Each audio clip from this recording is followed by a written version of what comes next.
So hi, I'm Rishudit, and before starting today's video, let me tell you one thing that I have uploaded very short and crisp videos related to the research subject under this one playlist, which is Complete Research in Minutes. So I have tried to cover almost all the topics related to research under this one playlist, so that you may quickly go through all of these short videos and you may understand all of the research subject.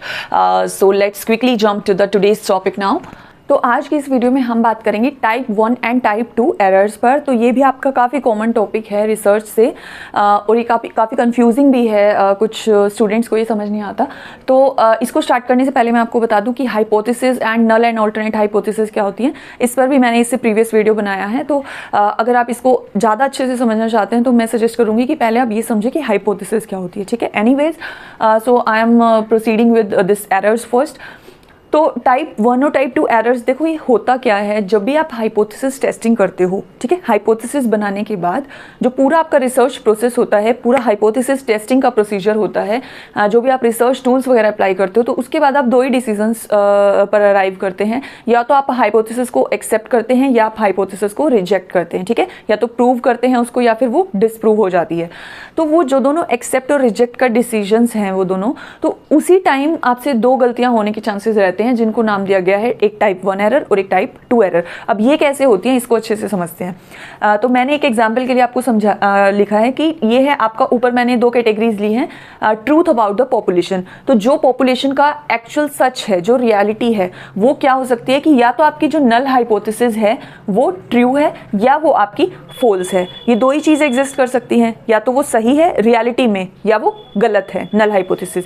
But जो भी हमने statistical findings की, जो भी हमने statistical tools apply किए, तो उसमें जो रिजल्ट निकल के आया, तो या तो हमने एक्सेप्ट किया या हमने रिजेक्ट किया। ये दो कैटेगरीज आपकी वर्टिकल साइड पे आ जाती हैं, ठीक है। अब हम इनको मैच करते हैं, ठीक है। तो अगर नल हाइपोथेसिस सच में ट्रू थी और हमने भी एक्सेप्ट ही किया उसको, तो ठीक है, well and good, correct decision.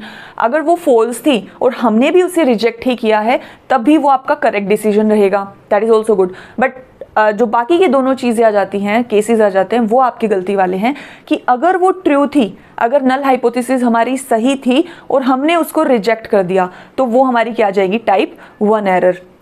और अगर हमारी नल हाइपोथेसिस फॉल्स थी, रियलिटी में वो सही नहीं थी और हमने उसे एक्सेप्ट कर लिया, तो वो हमारी क्या हो गई, टाइप 2 एरर। तो टाइप 1 एरर को आप अल्फा से भी रिप्रेजेंट कर सकते हैं और टाइप 2 को बीटा से, ठीक है। अब हम बात करते हैं एक एग्जाम्पल के थ्रू, ठीक है। एग्जाम्पल सपोज मैंने लिया कि कोई एक क्रिमिनल है, या आप कह सकते हैं कि एक अक्यूज्ड है। Criminal I won't say criminal, क्योंकि अभी वो प्रूव नहीं हुआ है, ठीक है। एक आरोपी है जिसको पुलिस ने जस्ट पकड़ा, और अब उस पर पूरी इन्वेस्टिगेशन होगी, केस होगा, पूरी कार्रवाई की जाएगी। उसके बाद कुछ रिजल्ट्स निकल के आएंगे कि हम उसको गिल्टी प्रूव करते हैं या नॉट गिल्टी प्रूव करते हैं। तो जो रियलिटी है उस अक्यूज्ड के बारे में, वो दो ही रियलिटीज एग्जिस्ट करती हैं। ट्रू को सपोज मैंने कहा कि वो गिल्टी है, ठीक है, वो सच में कसूरवार है, और फॉल्स क्या है कि वो सच में कसूरवार नहीं है, वो निर्दोष है, ठीक है, नॉट गिल्टी। और जो मैंने अपनी इन्वेस्टिगेशन के बेसिस पर कोर्ट ऑफ लॉ ने जो डिसीजंस लिए, वो एक्सेप्ट तो लिया कि उसने उसको गिल्टी प्रूव कर दिया, कंसिडर किया, और दूसरा है कि उसने उसको नॉट गिल्टी प्रूव किया, ठीक है। तो अब अगर वो सच में भी गिल्टी था, सच में भी कसूरवार था, और कोर्ट ने भी उसे कसूरवार ही बोला, तो ठीक है। अगर वो सच में नॉट गिल्टी था और हमने भी उसे नॉट गिल्टी बोला, तो भी ठीक है। लेकिन अगर वो गिल्टी था और हमने उसे नॉट गिल्टी बोल के छोड़ दिया, तो वो आपकी क्या हो जाएगी, टाइप 1 एरर। और अगर वो नॉट गिल्टी था, उसका कोई कसूर नहीं था, और ऐसे केस में अगर हमने उसे गिल्टी प्रूव कर दिया, हमने उसे सजा दे दी, तो वो आपकी क्या हो जाएगी, टाइप 2 एरर, ठीक है। तो ये दोनों ही एरर्स जो हैं वो आपके रिसर्च में नहीं आनी चाहिए, आपको इनसे बचना चाहिए, इनको अवॉइड करना चाहिए अपनी स्टडी में। और एक और चीज़ क्या होती है कि आप इसको इस तरीके से भी समझ सकते हैं कि बेसिकली ये जो है वो आपकी मेजर्ड वैल्यूज़ हैं, measured values of the population, ठीक है, जो आपकी रियल वैल्यूज़ हैं, जो आपको मेजर करके पता चलेंगी।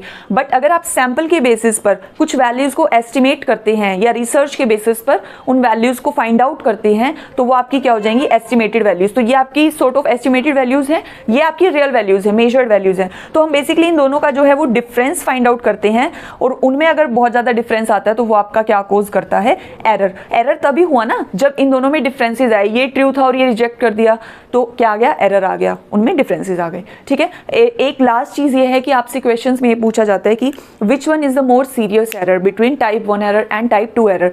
तो आप इस एग्जाम्पल से भी समझ सकते हैं कि एक दोषी आदमी को छोड़ देना और एक निर्दोष को सजा दे देना, उसमें से ज़्यादा खतरनाक या ज़्यादा गलत क्या चीज़ है कि हम एक नॉट गिल्टी पर्सन को पनिश कर दें, पनिशमेंट दे दें। ठीक है, तो type 2 is usually more serious error. So I hope आपको टाइप 1 एंड टाइप 2 एरर्स जो हैं वो क्लियर हो गई होंगी। So that's all for today, and if you found the video informative, please like, share and subscribe. And इस तरह से रिसर्च से रिलेटेड अगर और कोई भी टॉपिक है आपके माइंड में तो please let me know in the comment section and I'll quickly make a video on that. So thank you for watching and see you in the next video.